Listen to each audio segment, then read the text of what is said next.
जय हिंद दोस्तों।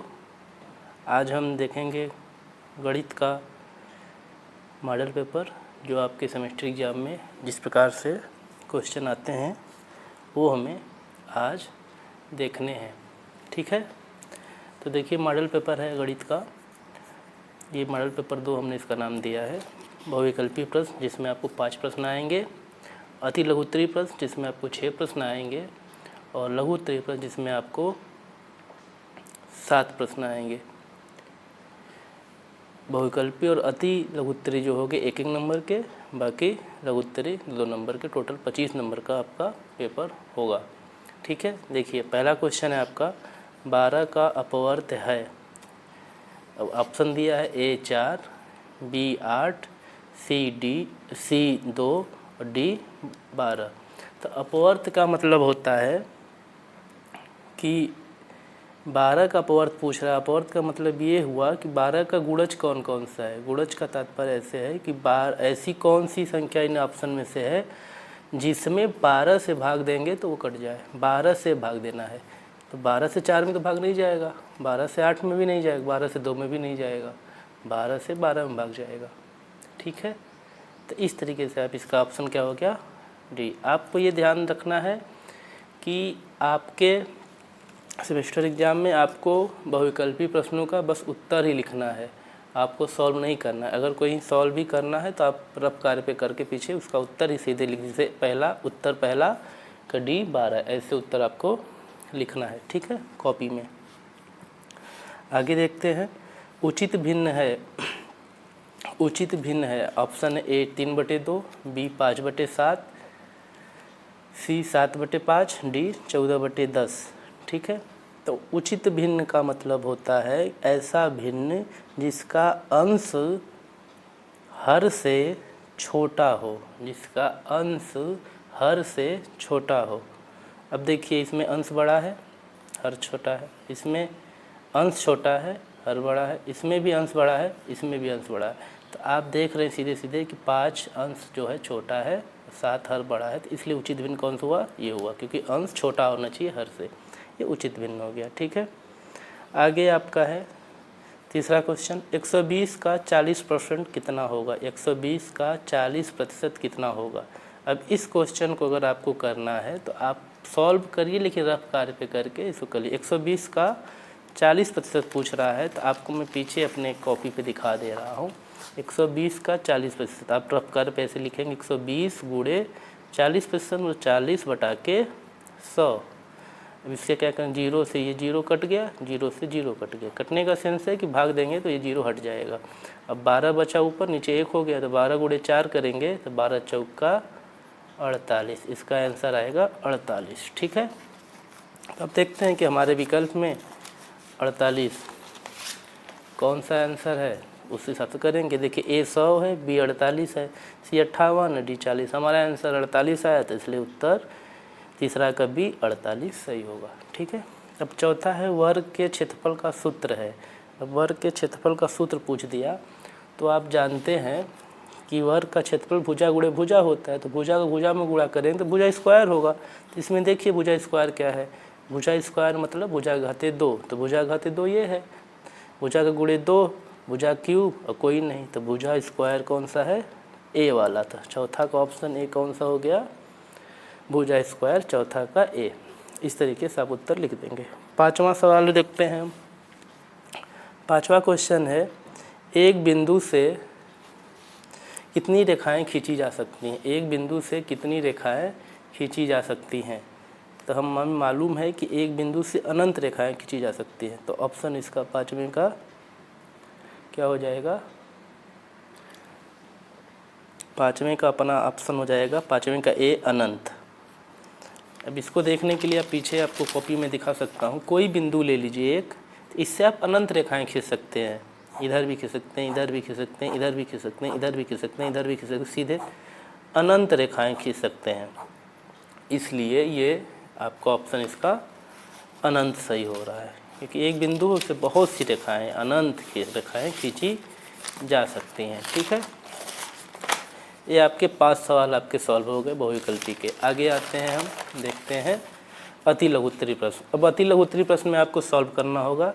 पहला प्रश्न इसमें है 16, 24, 36 तथा 54 का लसा ज्ञात करें। 16, 24, 36 तथा 54 का लसा ज्ञात करें। चलिए मैं आपको सॉल्व करके सवाल दिखाता हूँ, ठीक है। आपको मैं सॉल्व करके सवाल दिखाता हूँ। 16 लघुत्तरी छठा नंबर सवाल है। सवाल आपका क्या है? 16, 24, 36, 54 का लसा। अब लसा निकालना है तो आप ऐसे करेंगे 16, 24, 36, 54 का लसा निकालना है। तो लसा हम जानते हैं गुणनखंड विधि से ही निकलता है। इसके लिए हम क्या करेंगे, एक जो इसका पैटर्न है वो बनाएंगे, फिर हम इसको भाग देंगे। 2 से भाग देंगे, क्या होगा? 2 8 16, 12, 24 में भाग देंगे, 2 12 24, फिर 18, 36 में भाग देंगे तो 54 में भाग देंगे तो 27।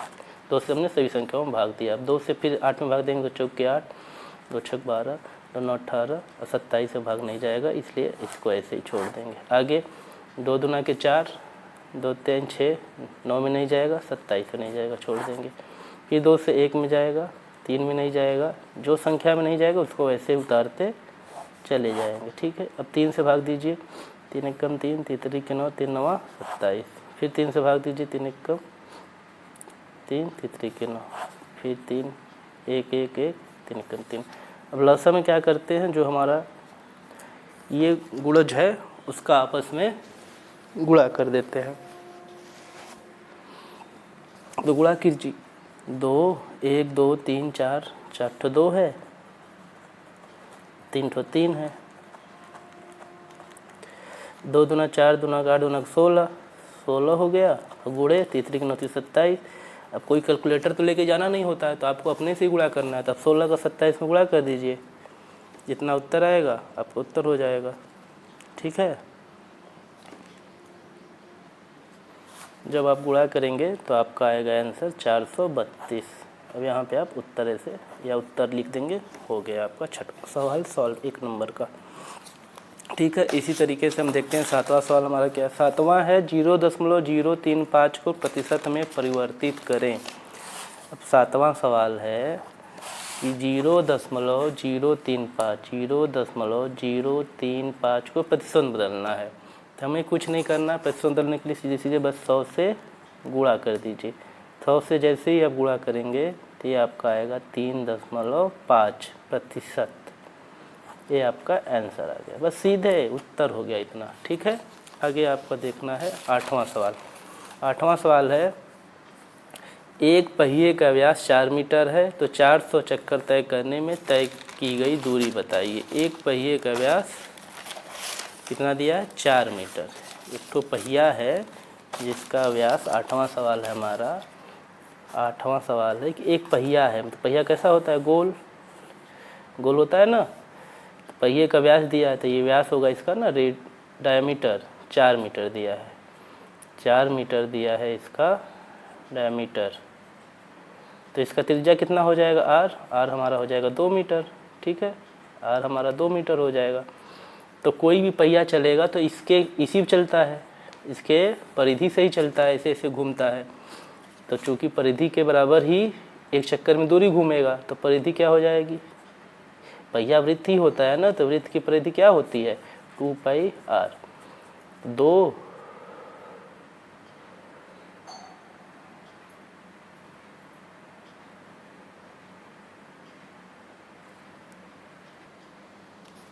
परिधि 2πr होता है। 2 गुणे 22 का मान आप चाहें तो रख दें, चाहे ऐसे ही छोड़ दीजिए। r का मान 2, तो ये 4 पाई, ये क्या है? 2 मीटर में है तो 4 पाई मीटर एक चक्कर में लगेगा। तो चूँकि ये पहिया 400 चक्कर घूम रहा है तो 400 चक्कर में कितना होगा?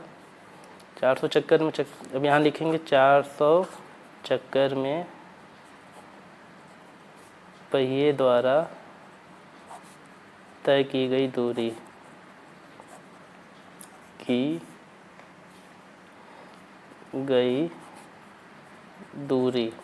तो क्या होगा? 400 गुणे 4 पाई, तो 4 चौके 1600 पाई हो गया, ठीक है। ये मीटर आपका उत्तर हो गया इसका। आप चाहें तो पाई का मान 3.14 रख के सॉल्व कर सकते हैं। ठीक है, अब आगे देखते हैं। 3.14 मान रख देंगे तो ये अपने आप दशमलव में चाहे जो भी गुणा होकर आएगा उत्तर आ जाएगा। इतने से भी सही है, कोई दिक्कत नहीं है। अब हम देखते हैं अगला सवाल। अगला सवाल 8वां है, पिक्टोग्राफ से आप क्या समझते हैं। पिक्टोग्राफ के बारे में आपको लिखना है, तो यहाँ आप लिखेंगे पिक्टोग्राफ क्या होता है। ये पिक्टोग्राफ एक ऐसा गणितीय पद्धति है जिसके सहायता से हम किसी भी आंकड़े को चित्रात्मक रूप से प्रदर्शित करते हैं, या किसी प्रतीक के रूप से मान के हम इसको, कोई आंकड़ा दिया हुआ तो उसमें हम प्रत्येक आंकड़े को कोई चित्र के माध्यम से प्रदर्शित करते हुए दिखाते हैं, तो इसको हम पिक्टोग्राफ कहते हैं। ऐसे आप लिख देंगे।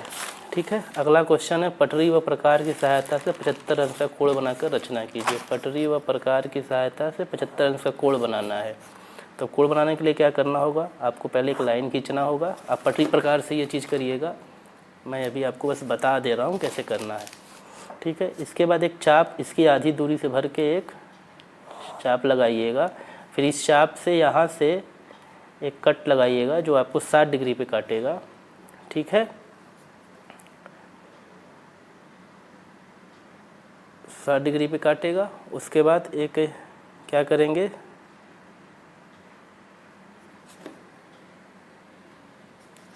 ठीक है, इसके बाद हमें एक यहाँ से चाप लगाना है जो 120 पे काटेगा यहाँ। फिर 120 से एक चाप इधर लगेगा और फिर 60 से एक चाप इधर लगेगा। तो ये आपका, ये जो सीधे रेखा हमने थोड़ा सा गड़बड़ कर दिया, तो ये सीधे आपका 90 अंश पे काटेगा। ठीक है, मैं आपको बताने के लिए बता रहा हूँ, 90 अंश पे काटेगा।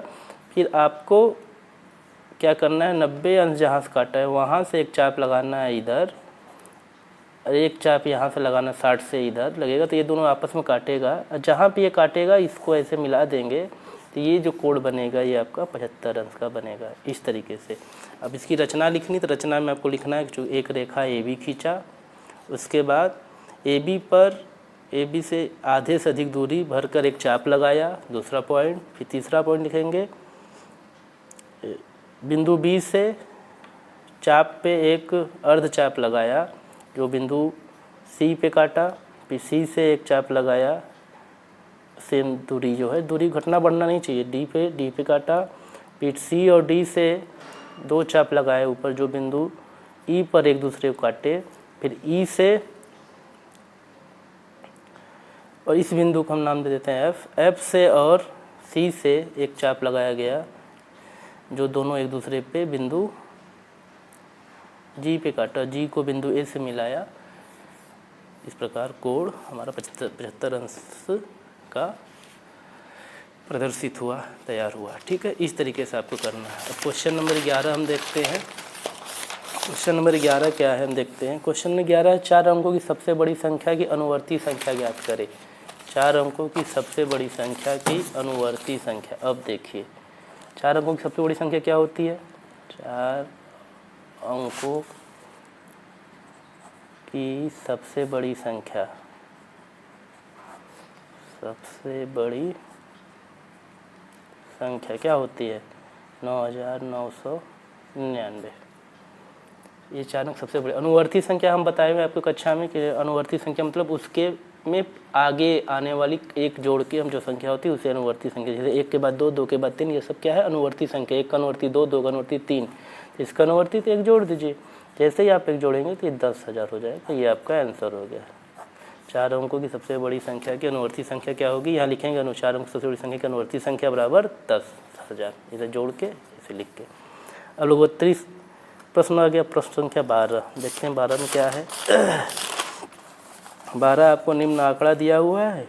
इस आंकड़े को आपको क्या करना है, कक्षा दिया 1 2 3 4 5 और छात्रों की संख्या 16 12 28 20 24 दिया हुआ है। इसे आपको पिक्टोग्राफ में प्रदर्शित करना है। ठीक है, तो पहले हम क्या करते हैं, ये जो सवाल दिया हो इसको ग्राफ सवाल हम नोट कर लेते हैं यहाँ पे। ठीक है, 5 कक्षा तो 5 लाइन रहेगा। कक्षा, छात्रों की संख्या,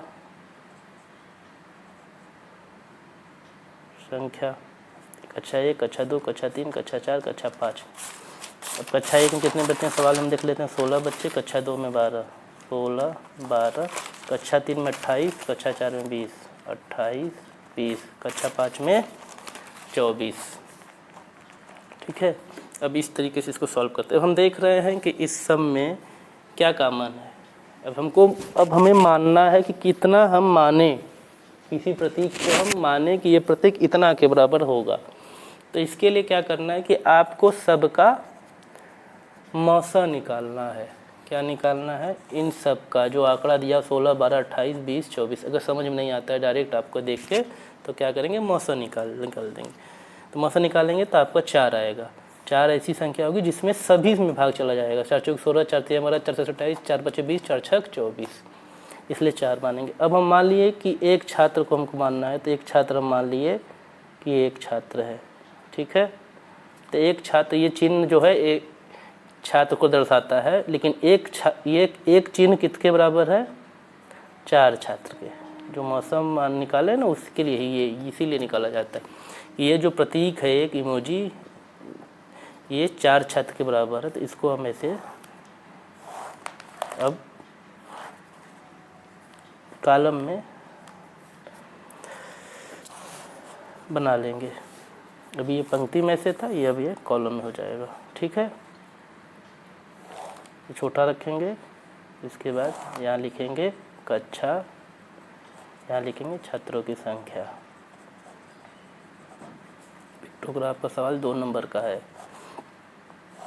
1, 2, 3, आप एग्ज़ाम में अच्छे से करेंगे, हम आपको बता रहे हैं इसलिए। 3, 4, 5। कक्षा 1 में कितने छात्र हैं? 16। तब 4 से भाग देंगे तो कितना बार जाएगा? 4 चौक 16, 4 बार। 4 बार गया तो 4 ठो इमोजी बना दीजिए। जैसा है वैसा इसे में बनाइएगा। कोशिश करिएगा कि कोई सरल ही रहे, बहुत ज़्यादा टिपिकल आप प्रतीक मत मान लीजिएगा कि आपसे ही 3 बनाए तो तीनों अलग अलग रंग का बन जाएगा। ऐसा नहीं करना। तो 4 ठो हो गया, एक ठो 4 के उधर से आ रहा है तो 4 ठो, 4 4 8, 4 12 4 16, क्योंकि 16 है संख्या। अब कक्षा 2 में कितना है? 12। 12 में 4 से भाग देंगे तो 4 तिहाई 12, 3 आएगा तो 3 ठो बना दीजिए। ठीक है, इस तरीके से। 28 है तो 4 सते 28, 4 से भाग देंगे तो 28 में 7 जाएगा, तो 4 सते 28, 7 ठो बना दीजिए। 1, 2, 3, 4, 5, 6, 7, इस तरीके से हो गया। अब कक्षा 4 में कितने हैं? 20। तो 20 में 4 से भाग देंगे तो 5, 4 बचे 5, 4 बचे 20, तो 5 ठो बना दीजिए। 1, 2, 3, 4, 5। ऐसे ही कक्षा 5 में 24 है। 24 में 4 से भाग देंगे तो 4 छक्का 24, 6 ठो बना दीजिए। 1, 2, 3, 4, 5, 6। अब ये आपका सवाल हो गया सॉल्व। बस इतना ही आपको ना, सबसे सरल एकदम हलवा टाइप का सवाल है पिक्टोग्राम। ठीक है, अब सवाल देखते हैं हम 13 नंबर। 13 नंबर सवाल है, क्या है देखते हैं। 13 नंबर सवाल जो है आपका वो है एक बीजगणितीय व्यंजक दिया जिसे सरल करना है। क्वेश्चन है आपका। अब हम क्वेश्चन देखते हैं। पहले क्वेश्चन मैं नोट कर लेता हूँ। a माइनस 2b प्लस मझला कोष्टक 3c minus 3a minus a minus 2b plus 3c रेखा कोष्टक मझला कोष्टक बड़ा कोष्टक सब तीनों बंद। ठीक है, इसे देखना है।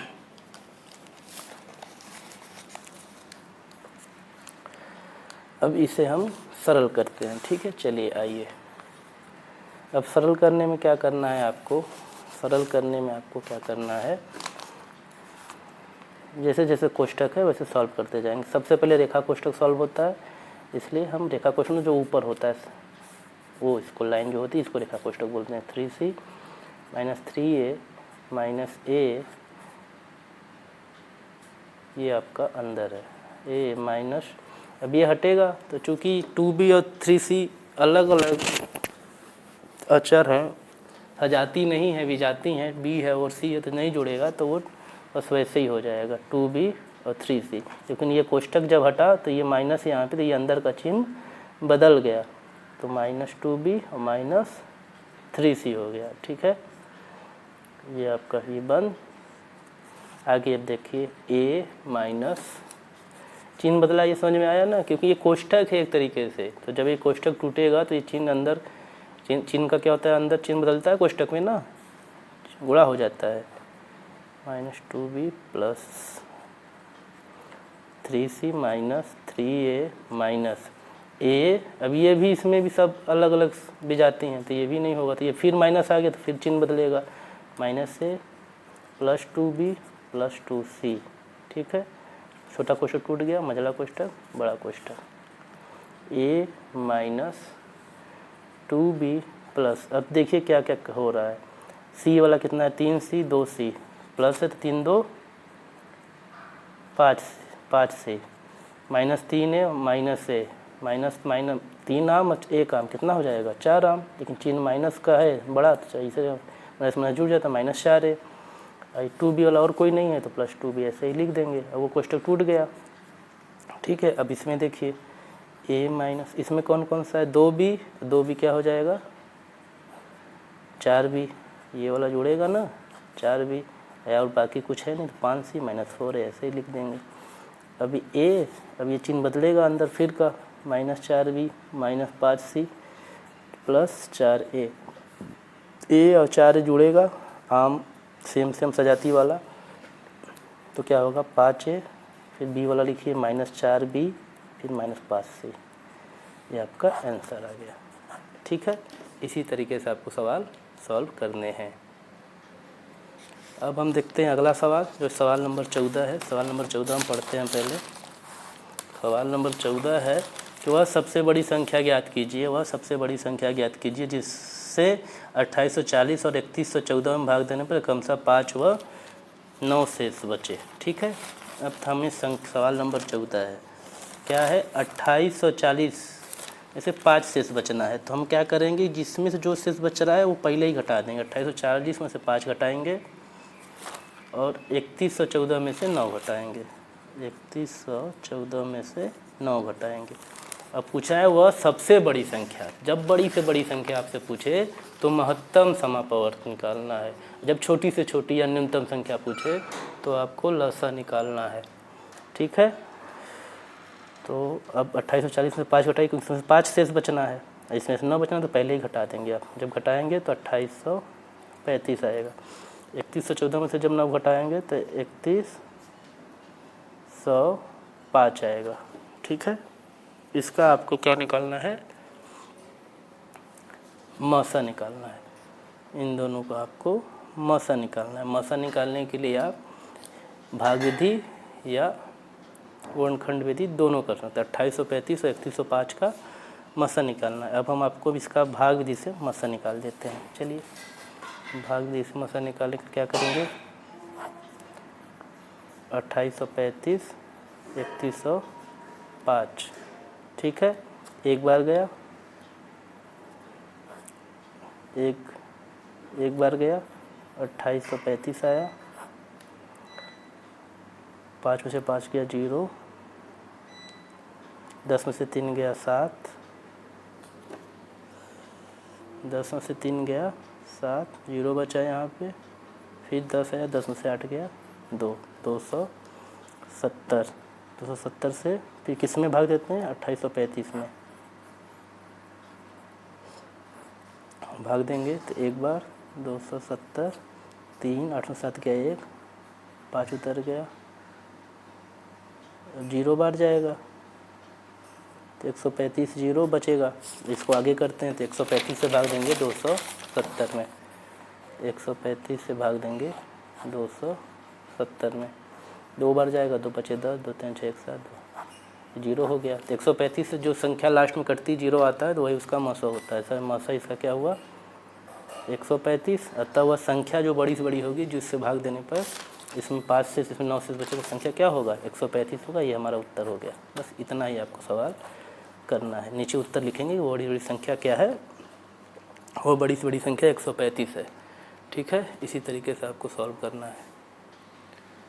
अब अगला सवाल आपका 16 नंबर सवाल 15 नंबर सवाल है। एक आयताकार प्लाट की लंबाई तथा चौड़ाई का अनुपात 8:5 है। 8:5 है। यदि चौड़ाई लंबाई से 60 मीटर कम हो तो प्लाट की परिमिति मतलब परिमाप ज्ञात कीजिए। एक आयताकार प्लाट है, ठीक है, 15 नंबर सवाल है। एक आयताकार प्लाट है जिसका लंबाई तथा चौड़ाई में अनुपात 8:5 का है।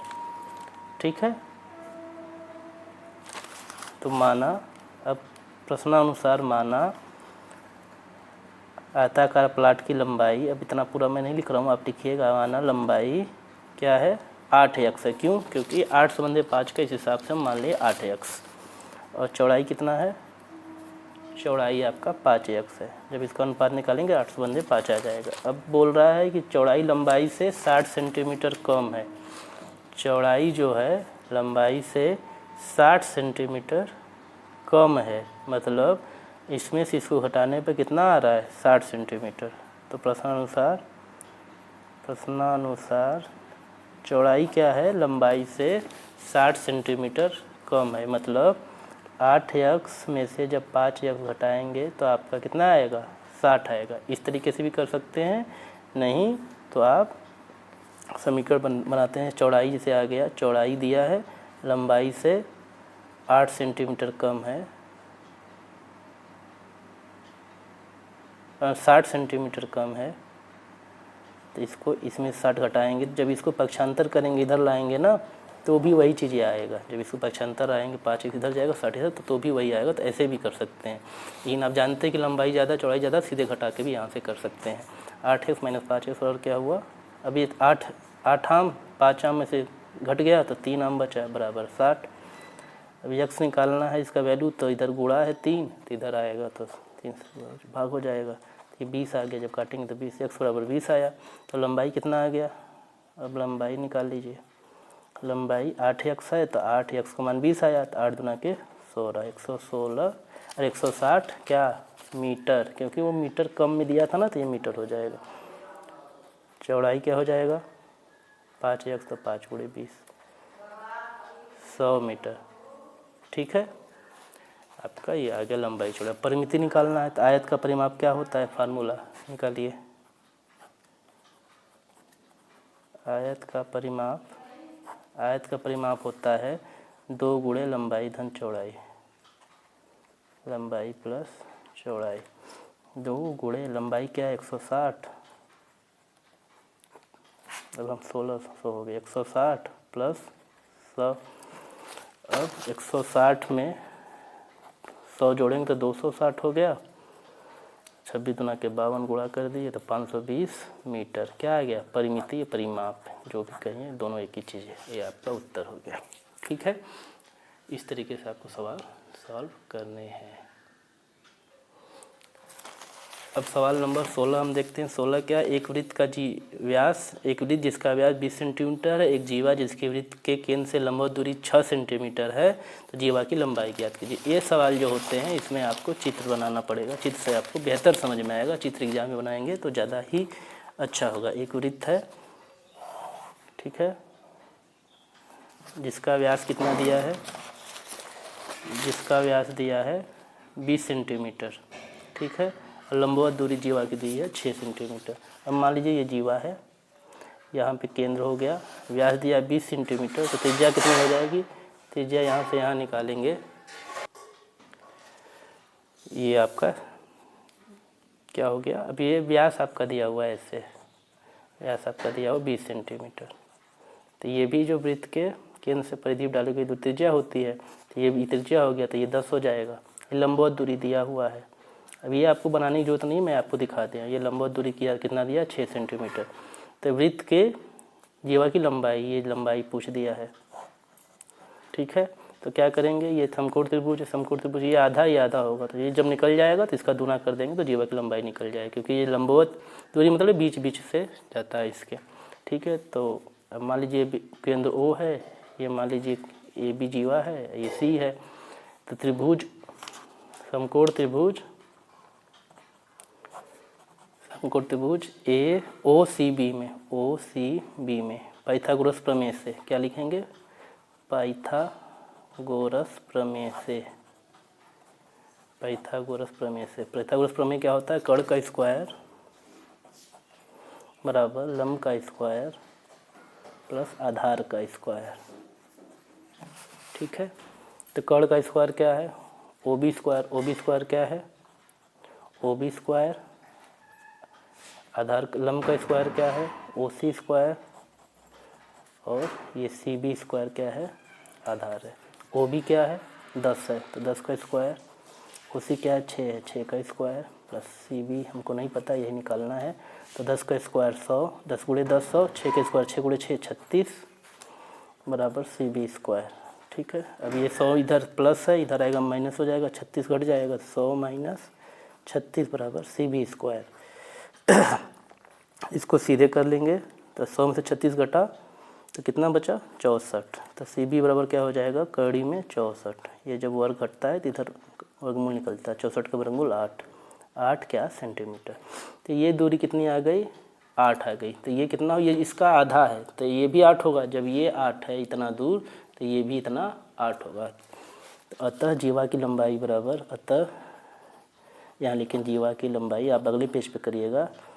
लंबाई AB बराबर 2 गुणे CB में 2 को गुणा कर देंगे, दुगुना होगा, क्योंकि ये इतना है, ये भी सेम है।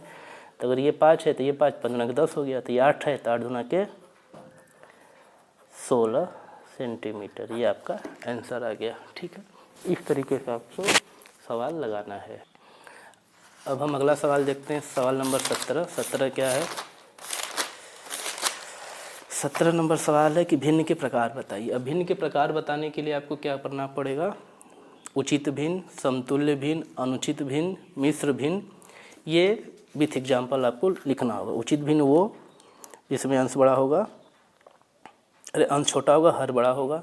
अनुचित भिन्न वो जिसमें हर आपका छोटा होगा, अंश बड़ा होगा। समतुल्य भिन्न वो 1 या 2 या 2 से अधिक ऐसे भिन्न जिनकी वैल्यू मान समान होगा, वो समतुल्य, जैसे 1/2, 2/4, ये सब समतुल्य भिन्न है, काटने पे सेम आएगा। और मिश्र भिन्न जो सही बटा वाला होता है वो आपका एक सही, जैसे 2/3 आ गया, तो ये आपका मिश्र भिन्न। ऐसे आपको इस एग्जाम्पल लिख देना है। 17 नंबर सवाल सॉल्व हो जाएगा। और सवाल नंबर 18 है कि एक बाग में 3x + 8y - z वृक्ष लगे हैं, मतलब कुल पेड़ इतने लगे हैं। यदि आम तथा केला के क्रमशः 2x - 5y तथा -x - +2z वृक्ष लगे हों तो बाग में नीम के वृक्ष कितने लगे हैं। तो पहले हमको क्या करना है? आम तथा केला का जोड़ लीजिए और टोटल में से घटा दीजिए, तो आपको निकल जाएगा नीम का कितना लगा है। अब आम का कितना है? 2x - 5y। 18 नंबर आम का कितना है? 2x - 5y, 2x - 5y। ठीक है, केला का कितना लगा? -x + 2z, -x + 2z। अब इसको आपस में जोड़ दीजिए। जब आप जोड़ेंगे तो क्या होगा? x में x 2 आम, ये x घट जाएगा जोड़ने पे, क्योंकि चिन्ह इसका माइनस है, तो x बचा है, 2 में से 1 गया x, ये v जाती है, तो ऐसे ही -5y + 2z ऐसे ही लिख देंगे। जो नहीं घटेगा उसको वैसे का वैसे छोड़ देंगे, चिन्ह जैसा वैसा, आपको जोड़ना घटाना नहीं है, बस वैसे उतार देना है। ये आ गया आपका केला तथा आम का कुल संख्या। टोटल पेड़ बाग में कितने हैं? कुल पेड़ हैं आपके बाग में 3x + 8y - z, इतना कुल पेड़ है। ये कुल पेड़ है, कुल वृक्ष है। ठीक है, अब क्या करना? कुल वृक्ष में से ये जो आम और केला था इसको घटा देंगे, तो बचा नीम, नीम निकल जाएगा। तो कितना है? x - 5y + 2z। 2 और z में कन्फ्यूज मत होइएगा। ठीक है, ये z है। घटा देंगे तो घटाने में क्या होगा? चिन्ह बदल जाएगा। ये प्लस था, यहाँ पे दिखाते नहीं, माइनस, ये प्लस हो गया, ये माइनस हो गया। 3 में से 1 आम घटा तो 2x। 8 और 5 ये माइनस था पहले, प्लस हो गया तो 8 5 जुड़ जाएगा, प्लस प्लस जुड़ता है, 8 5 13y -z और -2z, तो -2 और -1 -3z। ये आपका क्या हुआ? किसके पेड़ बच गए? नीम के। नीम के पेड़ों की संख्या कितना होगा? 2x + 13y - 3z। ये आपका उत्तर हो गया। इस तरीके से सवाल आपको एग्जाम में करना है। एक बात का ध्यान रखिएगा कि सवाल जो 2 नंबर होंगे, जहाँ चित्र बनेगा चित्र बनाइएगा, सिस्टमेटिक ढंग से लगाइएगा और नीचे उत्तर जरूर लिखिएगा। जिससे आपको 25 में 25 नंबर लाने में आसानी होगी। आपको ये कक्षा कैसी लगी बताइएगा ज़रूर। मिलते हैं अगली कक्षा में, तब तक के लिए बहुत बहुत धन्यवाद।